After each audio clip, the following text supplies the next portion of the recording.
Death Valley National Park is a national park in the United States, straddling the border of California and Nevada, located east of the Sierra Nevada. It occupies an interface zone between the arid Great Basin and Mojave deserts in the United States. The park protects the northwest corner of the Mojave Desert and contains a diverse desert environment of salt flats, sand dunes, badlands, valleys, canyons, and mountains. It is the largest national park in the lower 48 states and has been declared an International Biosphere Reserve. Approximately 95% of the park is a designated wilderness area. It is the hottest and driest of the national parks in the United States. The second lowest point in the Western Hemisphere is in Badwater Basin, which is 282 feet below sea level. The park is home to many species of plants and animals that have adapted to this harsh desert environment. Some examples include creosote bush, bighorn sheep, coyote, and the Death Valley pupfish,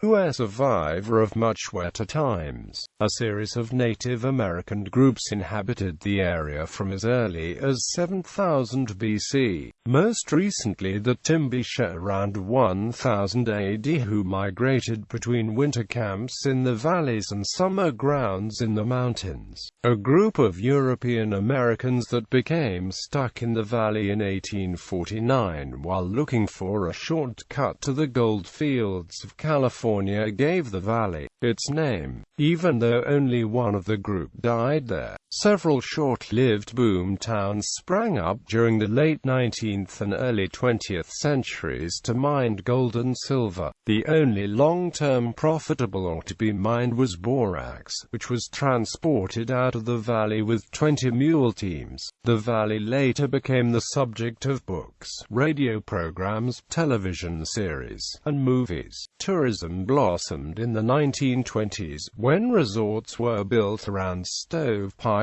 wells and Furnace Creek. Death Valley National Monument was declared in 1933 and the park was substantially expanded and became a national park in 1994. The natural environment of the area has been shaped largely by its geology.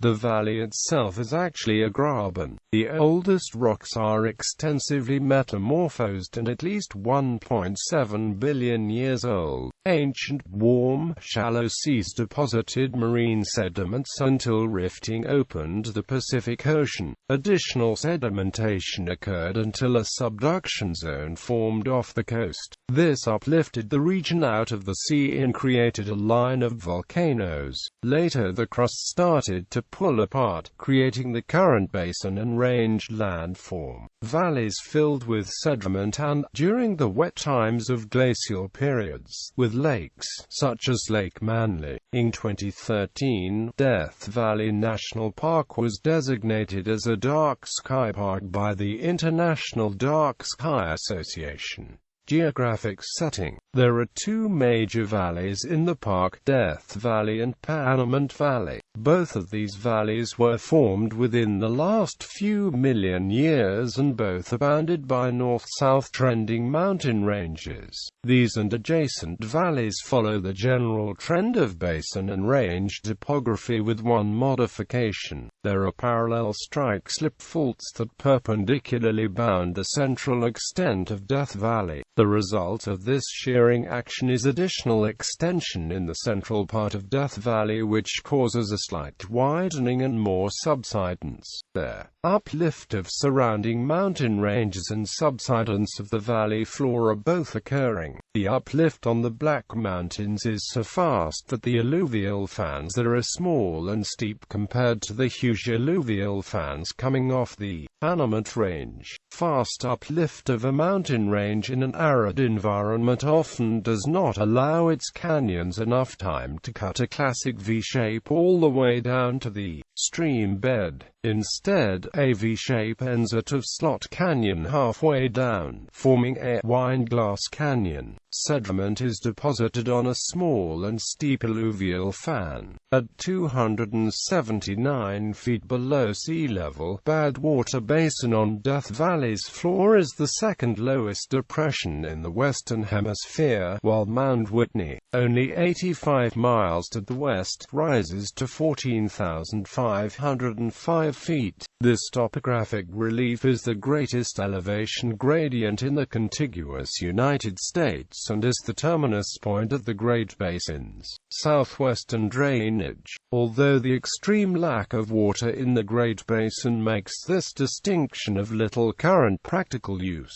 it does mean that in wetter times the lake that once filled Death Valley was the last stop for water flowing in the region, meaning the water that was saturated in dissolved materials. Thus the salt pans in Death Valley are among the largest in the world and are rich in minerals, such as borax and various salts and hydrates. The largest salt pan in the park extends 40 miles from the Ashford Millside to the Salt Creek Hills, covering some 200 square miles of the valley floor. The best-known playa in the park is the racetrack, known for its moving rocks.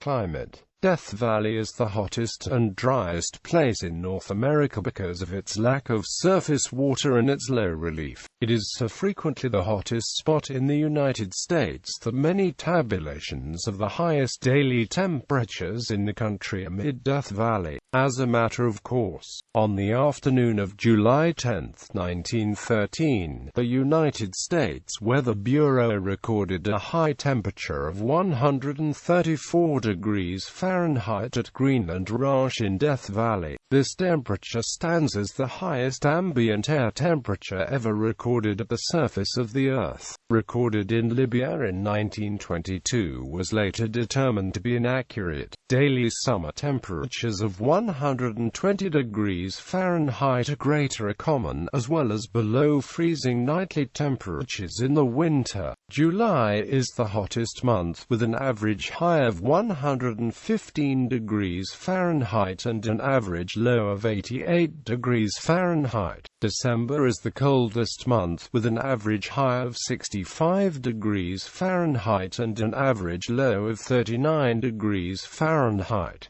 The record low is 15 degrees Fahrenheit. Several of the larger Death Valley springs derive the water from a regional aquifer, which extends as far east as southern Nevada and Utah. Much of the water in this aquifer has been there for many thousands of years, since the Pleistocene ice ages, when the climate was cooler and wetter. Today's drier climate does not provide enough precipitation to recharge the aquifer at the rate at which water is being withdrawn. The highest range within the park is the Panamint Range, with Telescope Peak being its highest point at 11,049 feet. The Death Valley region is a transitional zone in the northernmost part of the Mojave Desert and consists of 5 mountain ranges removed from the Pacific Ocean. 3 of these are significant barriers: the Sierra Nevada, the Argus Range, and the Panamint Range. Air masses tend to lose moisture as they are forced up over mountain ranges, in what climatologists call a rain shadow effect. The exaggerated rain shadow effect for the Death Valley area makes it North America's driest spot,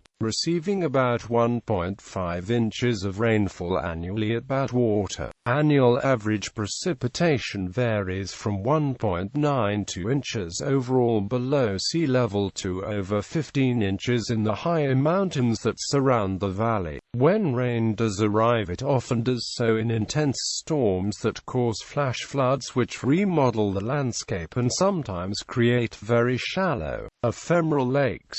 The hot, dry climate makes it difficult for soil to form. Mass wasting, the downslope movement of loose rock, is therefore the dominant erosive force in mountainous area, resulting in skeletonized ranges. Sand dunes in the park, while famous, are not nearly as widespread as the fame of the dryness of the area may suggest. The Mesquite Flat Dunefield is the most easily accessible from the paved road just east of Stovepipe Wells in the north-central part of the valley, and is primarily made of quartz sand.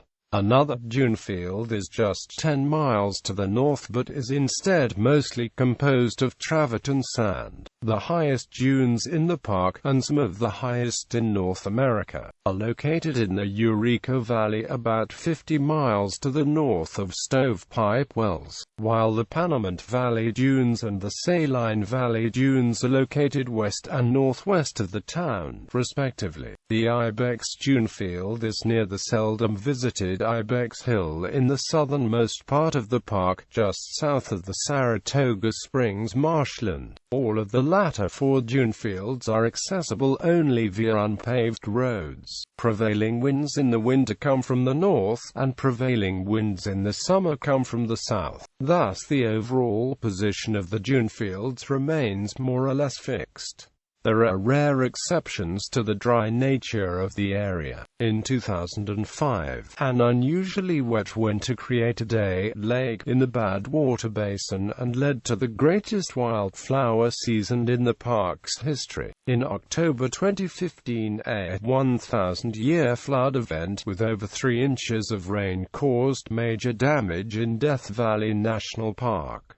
Human history. Early inhabitants and transient populations for Native American cultures are known to have lived in the area during the last 10,000 years. The first known group, the Navarre Spring people, were hunters and gatherers who arrived in the area perhaps 9,000 years ago when there were still small lakes in Death Valley and neighboring Panamint Valley. A much milder climate persisted at the time, and large game animals were still plentiful. By 5,000 years ago, the Mesquite Flat people displaced the Navarre Spring people. Around 2,000 years ago, the Saratoga Spring people moved into the area, which by then was probably already a hot, dry desert. This culture was more advanced at hunting and gathering and was skillful at handcrafts. They also left mysterious stone patterns in the valley. 1,000 years ago, the nomadic Timbisha moved into the area and hunted game and gathered mesquite beans along with pinyon pine nuts. Because of the wide altitude differential between the valley bottom and the mountain ridges, especially on the west, the Timbisha practiced a vertical migration pattern. The winter camps were located near water sources in the valley bottoms. As the spring and summer progressed and the weather warmed, grasses and other plant food sources ripened at progressively higher altitudes. November found them at the very top of the mountain ridges, where they harvested pine nuts before moving back to the valley bottom for winter. The California gold rush brought the first people of European descent known to visit the immediate area. In December 1849, 2 groups of California gold country-bound white travelers with perhaps 100 wagons total stumbled into Death Valley after getting lost on what they thought was a shortcut off the old Spanish trail, called the Bennett Arcane Party. They were unable to find a pass out of the valley for weeks. They were able to find fresh water at various springs in the area, but were forced to eat several of their oxen to survive. They used the wood of the wagons to cook the meat and make jerky. The place where they did this is today referred to as Burned Wagons Camp, and is located near the sand dunes. After abandoning the wagons, they eventually were able to hike out of the valley. Just after leaving the valley, one of the women in the group turned and said, "Goodbye Death Valley," giving the valley they endured its name. Included in the party was William Lewis Manley, whose autobiographical book, Death Valley in '49, detailed this trek and popularized the area. Boom and bust. The ores that are most famously associated with the area were also the easiest to collect and the most profitable. Evaporite deposits such as salts, borate, and talc. Borax was found by Rosie and Aaron Winters near Furnace Creek Ranch in 1881. Later that same year, the Eagle Borax Works became Death Valley's first commercial borax operation. William Tell Coleman built the Harmony Borax Works plant and began to process ore in late 1883 or early 1884, continuing until 1888. This mining and smelting company produced borax to make soap and for industrial uses. The end product was shipped out of the valley 165 miles to the Mojave railhead in 10-ton capacity wagons pulled by 20 mule teams that were actually teams of 18 mules and 2 horses each. The teams averaged 2 miles an hour and required about 30 days to complete a round trip. The trade name 20 Mule Team Borax was established by Francis Marion Smith's Pacific Coast Borax Company after Smith acquired Coleman's Borax holdings in 1890. A memorable advertising campaign used the wagon's image to promote the Boraxo brand of granular hand soap and the Death Valley Days radio and television programs.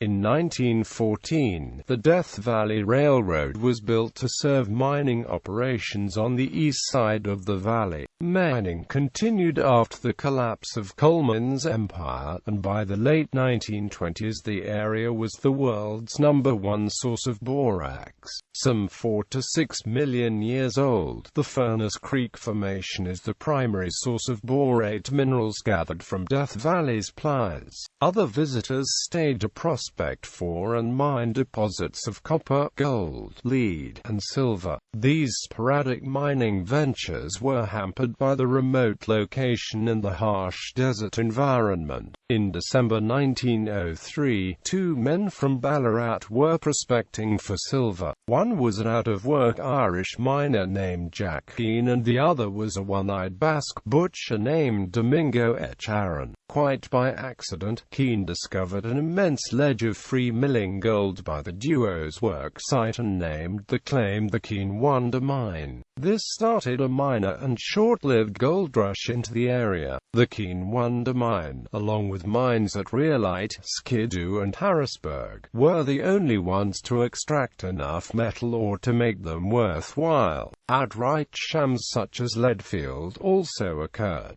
But most ventures quickly ended after a short series of prospecting mines failed to yield evidence of significant ore. The boom towns which sprang up around these mines flourished during the 1900s but soon declined after the Panic of 1907.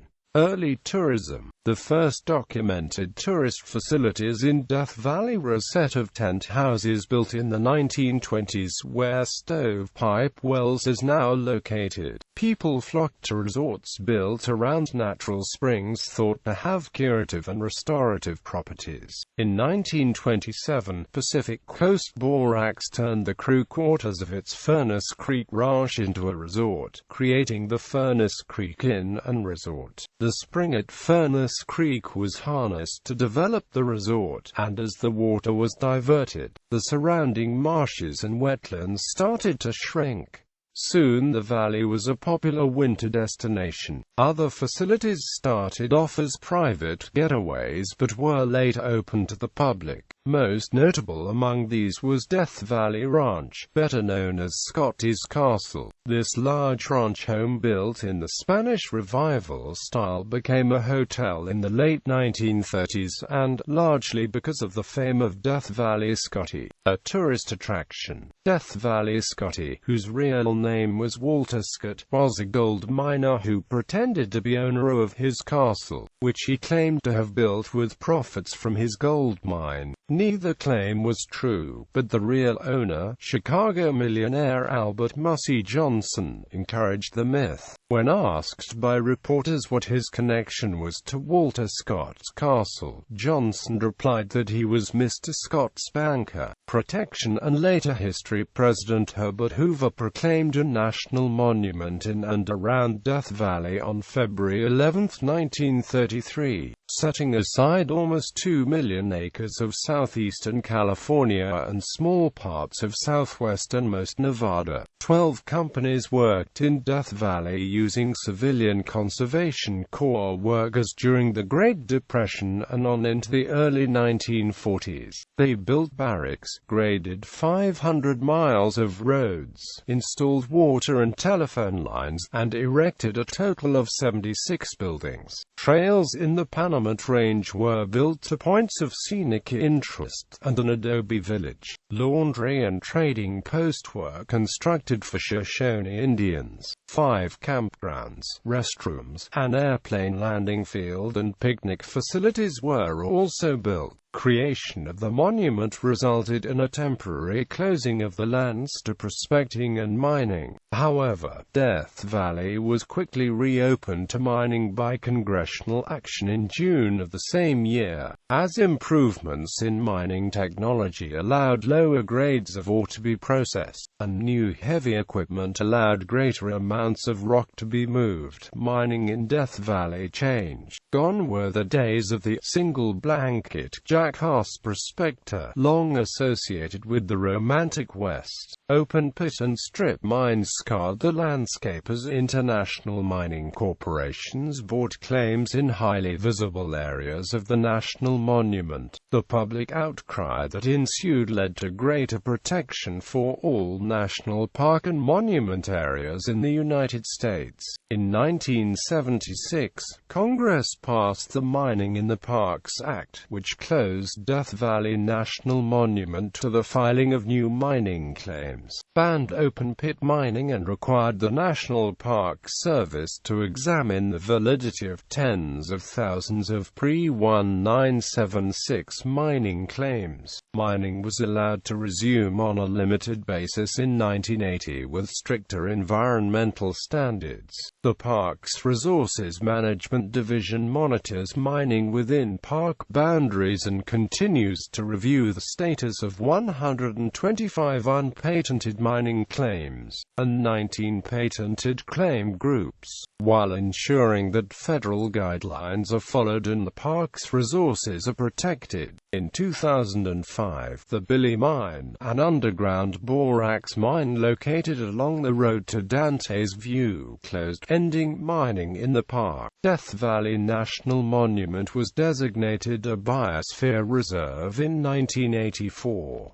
On October 31, 1994, the monument was expanded by 1.3 million acres and redesignated as a national park, via congressional passage of the California Desert Protection Act. Consequently, the elevated status for Death Valley made it the largest national park in the contiguous United States. Many of the larger cities and towns within the boundary of the regional groundwater flow system that the park and its plants and animals rely upon are experiencing some of the fastest growth rates of any place in the United States. Notable examples within a 100-mile radius of Death Valley National Park include Las Vegas and Pahrump, Nevada. In the case of Las Vegas, the local Chamber of Commerce estimates that 6,000 people are moving to the city every month. Between 1985 and 1995, the population of the Las Vegas Valley increased from 550,700 to 1,138,800. In 1977, parts of Death Valley were used by director George Lucas as a filming location for Star Wars, providing the setting for the fictional planet Tatooine.